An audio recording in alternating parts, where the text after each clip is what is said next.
The game of life and how to play it. Most people consider life a battle, but it is not a battle, it is a game. It is a game, however, which cannot be played successfully without the knowledge of spiritual law. And the Old and the New Testaments give the rules of the game with wonderful clearness. Jesus Christ taught that it was a great game of giving and receiving.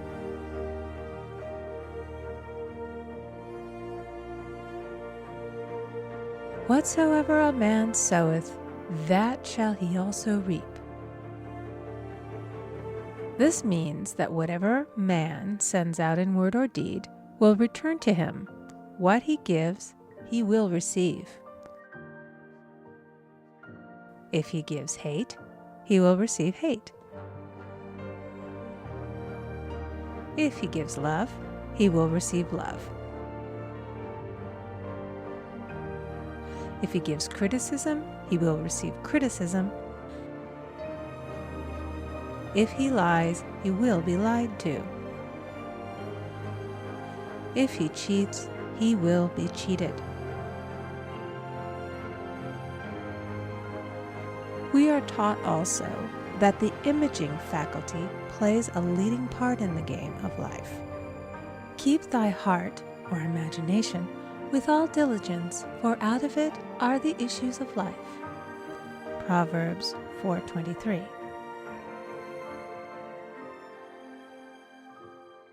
This means that what man images, sooner or later externalizes in his affairs. To play successfully the game of life, we must train the imaging faculty. A person with an imaging faculty trained to image only good brings into his life every righteous desire of his heart.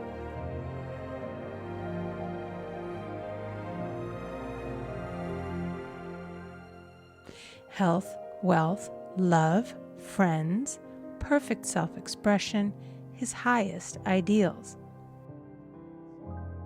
Imagination has been called the scissors of the mind. And it is ever cutting, day by day, the pictures man sees there. And sooner or later, he meets his own creations in his outer world. To train the imagination successfully, man must understand the workings of his mind.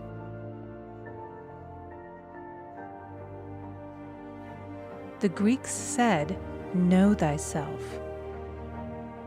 There are 3 departments of the mind: subconscious, conscious, and superconscious. The subconscious is simply power without direction. It is like steam or electricity, and it does what it is directed to. It has no power of induction. Whatever man feels deeply or images clearly is impressed upon the subconscious mind and carried out in minutest detail. Conscious mind has been called mortal or carnal mind. It is the human mind and sees life as it appears to be. It sees death, disaster, sickness, poverty, and limitation of every kind, and it impresses the subconscious. The superconscious mind is the God mind within each man and is the realm of perfect ideas. In it is the perfect pattern spoken of by Plato, the divine design, for there is a divine design for each person. There is a place that you are to fill and no one else can fill, something you are to do which no one else can do. There is a perfect picture of this in the superconscious mind. It usually flashes across the conscious as an unattainable ideal, something too good to be true. In reality, it is man's true destiny or destination flashed to him from the infinite intelligence which is within himself. Many people, however, are in ignorance of their true destinies and are striving for things and situations which do not belong to them and would only bring failure and dissatisfaction if attained. The law of substitution. A right idea was substituted for a wrong one. Therefore, there was no loss or sacrifice involved. Jesus Christ said, "Seek ye first the kingdom of God and his righteousness, and all these things shall be added unto you." And he said the kingdom was within man. The kingdom is the realm of right ideas, or the divine pattern. Jesus Christ taught that man's words played a leading part in the game of life. By your words ye are justified, and by your words ye are condemned. Many people have brought disaster into their lives through idle words. The subconscious mind has no sense of humor, and people often joke themselves into unhappy experiences. Fortunately, the law works both ways, and a situation of lack may be changed to one of plenty. There is always plenty on man's pathway, but it can only be brought into manifestation through desire, faith, or the spoken word.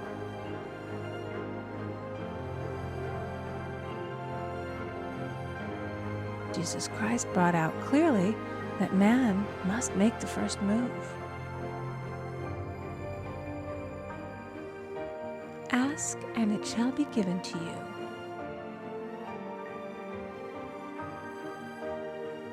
Seek, and ye shall find.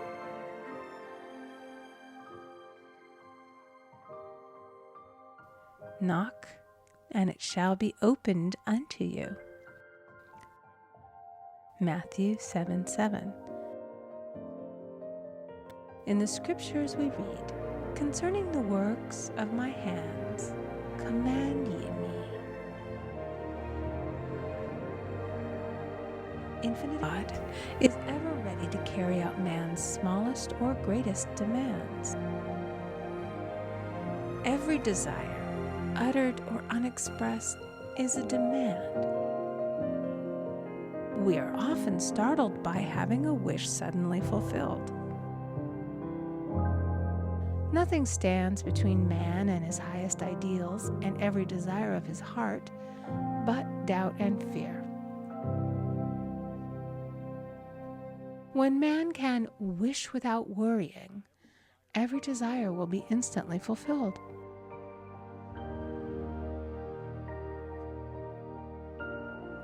It is man's only enemy: fear of lack, fear of failure, fear of sickness, fear of loss, and a feeling of insecurity on some plane. Jesus Christ said, "Why are ye fearful, O ye of little faith?" Matthew 8:26. So we can see we must substitute faith for fear is only inverted faith. It is faith in evil instead of good. The object of the game of life is to see clearly one's good and to obliterate all mental pictures of evil. This must be done by impressing the subconscious mind with a realization of good. Man has ever a silent listener at his side, his subconscious mind. Every thought, every word is impressed upon it and carried out in amazing detail. It is like a singer making a record on the sensitive disc of the phonographic plate. Every note and tone of the singer's voice is registered. If he coughs or hesitates, it is registered also.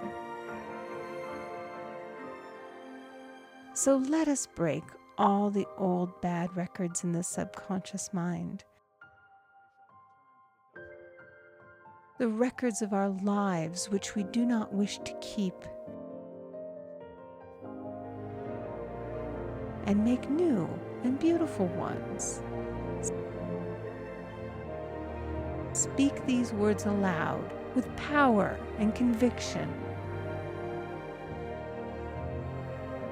I now smash and demolish by my spoken word every untrue record in my subconscious mind.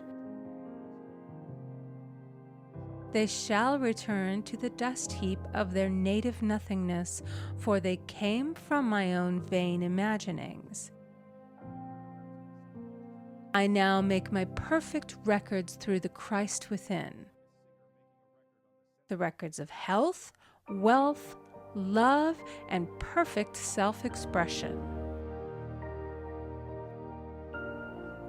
This is the square of life. Any man who does not know the power of the word is behind the times. Death and life are in the power of the tongue. Proverbs 18:21. The game completed.